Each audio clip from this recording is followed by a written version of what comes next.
Bakka jirtan hundumatti nagaan koo isiniif haa ta'u. Guyyaa har'aa kana immoo kan nuti waliin ilaallu fakkeenyaa fi akkamitti fuula namaa blur gochuu dandeenya. Akkasumas fuula namaa irra darbee immoo fakkeenyaaf informationii garaagaraa fayyadamne yoo ta'e loogoo namaa akkamitti blur gochuu dandeenya barreeffamoota garaagaraa irra kan jiranii ta'uu danda'a. Kallattii garaagaraatiin akkamitti kana hojjechuu dandeenya kan jedhuun isinitti agarsiisaa jechuudha guyyaa har'aa kana.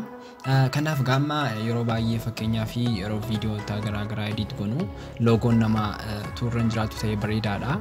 Garuu immoo descriptionii keessatti yookiin immoo gaafa viidiyoo keessan xumura irratti viidiyoo kam akka fayyadamtan referaansii kaa'uun isinirra jiraata jechuudha. Seerri nama sanaa seeraan eegama waan ta'eef. Kanaaf amma wanta isin gootanii akkamitti blur gochuu dandeessu kan jedhu ilaallaa jechuudha. Fakkeenyaaf jalqaba irratti viidiyoo irratti akkamitti gochuu dandeenya kan jedhu. Amma viidiyoon kun egeree miidiyaatiin kan inni YouTube irratti upload ta'e jechuudha. Fakkeenyaaf amma akka iddoo kanatti argitanii loogoon isaa iddoo kanatti akka argitan iddoo kanatti hin jiraata. Loogoon isaa irra jiraachuudha iddoo kana akkuma argaa jirtanii. Kanaaf amma loogoo isaa kana akkamitti irraa kaasuu qabna kan jedhu waliin ilaallaa jechuudha.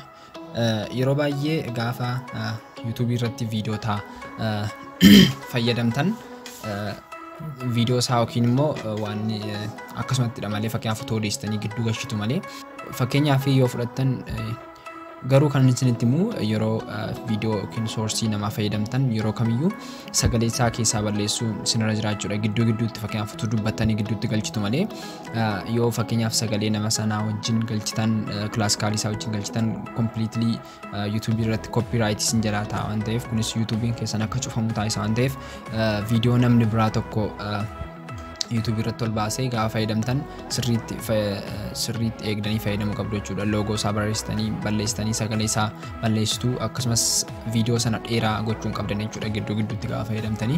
Fakkeenyaaf amma akka argitan egeree miidiyaa kana loogoo isaa kan iddoo kanaaf balleessee fakkeenyaaf waa'ee namoota ijoollee kanaan haasaa yoo ta'e akka soorsiitti fayyadamuu hin barbaade jechuudha. Waan isin gootan iddoo kana effektii keessa dhuftanii galtu. Effektii keessaatii kunoo warra kana keessaa utility kan jedhu jira jechuudha. Utility kana keessaatii kuno mosaic kan jedhu kana jira jechuudha. Zan isa fiddanii fakkeenyaaf qixa kanan keessoo jechuudha. Fakkeenyaaf akkuma argitan mosaikiin kun iddoo kanattidha kan inni taaru. Kanaaf fakkeenyaaf amma iddoo kanan fidaa irratti kilik godhatanii iddoo kana fidatanii kanatti fakkeenyaaf amma akka argitan guutummaa guututti egeree miidiyaan waan isaa irraa badeeraa jechuudha. Fakkeenyaaf kuno akkuma argitan kana jechuudha. Fakkeenyaaf amma badeeraa. Kanaaf mala salphaa kanaatiin balleessuu hin dandeessu jechuudha. Loogoo barbaaddanii irraatii kaasuu dandeessu. Kan biraan immoo kan isinitti agarsiisuu barbaadu fakkeenyaaf yeroo akkas ta'u kana fuula namootaan barbaanne yoon ta'e fakkeenyaaf kana entirely gochuun qaba. Balleesseera fakkeenyaaf amma fuula namicha kana akka hin mul'anne hin barbaada yoon ta'e yookiin immoo dhoksuu yoon barbaada ta'e dhimma isaa nama sana haasa'atu hin jiru. Fakkeenyaaf amma namni sun dhukkubsataa ta'uu danda'a akkasumas dhimma yakkaatiin shakkamee kan nama irratti qorannoon gaggeeffamaa jiru ta'uu danda'a. Nama sana akka mul'isuu hin barbaadu yoon ta'e isarrattis gochuu yoo barbaadan isas gochuu dandeessu jechuudha. Mala salphaamaan akkuma nama isinitti agarsiisan akkas gootu zan akkas qabdanii gootu saayizii garaa keessaniitiin dhoksuu hin dandeessu jechuudha. Kun amma akka argitan fuula namichaa dhokseeraa jechuudha. Kun amma iddoo kanatti fuulli namichaa hin mul'atu iddoo kanatti jechuudha. Akkuma argaa jirtan kanatti fuula namichaa completely akka kanatti dhoksuu hin dandeessu jechuudha. Mala salphaa nama isinitti agarsiise kanaani. Kan biraa immoo kan isin gochuu dandeessanii fakkeenyaaf amma viidiyoo qofa osoo hin taane footooillee irratti blur gochuu dandeessu jechuudha. Footoo garaagaraa akka soorsiitti yoo fayyadamtan fakkeenyaaf amma akkuma argitan soorsiin footoo kanaa fakkeenyaaf amma fidattanii yoo ta'e dhimma kana keessaati fakkeenyaaf footoo kanarraatii wanta namni arguu hin barbaanne tokko yoo barbaadan isarrattillee blur gootanii hojjechuu hin dandeessu jechuudha. Akkuma nama isinitti agarsiisee effektii keessa galtanii utility jettu utility keessa mozaayikii kana fiddanii kun iddoo kanarra keessoo jechuudha. Akka addaatti argitanitti zan gidduurra kan feesniif taa'u fakkeenyaaf happy new year kan jedhu kun akka mul'anne hin barbaada waan ta'e yookiin immoo entirely viidiyoon jala jiru kun guutummaa guututti akka hin mul'anne hin barbaada waan ta'e akkas gootanii bifa kanaatiin fakkeenyaaf akkas gochuu dandeessu jechuudha kan garaa keessanii. Kana booda erga akkas gootaniiti viidiyoo keessan immoo kan garaa keessanii irratti barreeffachuu dandeessu. Akkasuma irratti illee waan garaa keessanii hojjechuu dandeessu jechuudha. Fakkeenyaaf amma iddoo silaa sana bifa kanaatiin fakkeenyaaf yoon buusee L2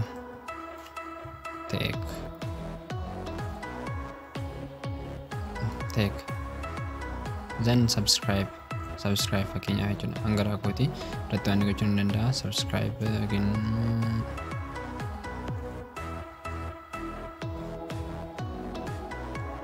subscribe tun jedhee amma akkas jettanii fakkeenyaaf iddoo kanatti settingii isaa sirreessitanii fakkeenyaaf 30 jennee then iddoo kana kan inni jiru qabdanii fakkeenyaaf iddoo silaa sana iddoo silaa irraa balleessan sana illee egaa fiddanii buufachuu dandeessu jechuudha. Akka garaa keessanitti mala salphaatiin gaa gochuun isiniin dhibbuu jechuudha. Mala salphaan amma kan isinitti agarsiiseen.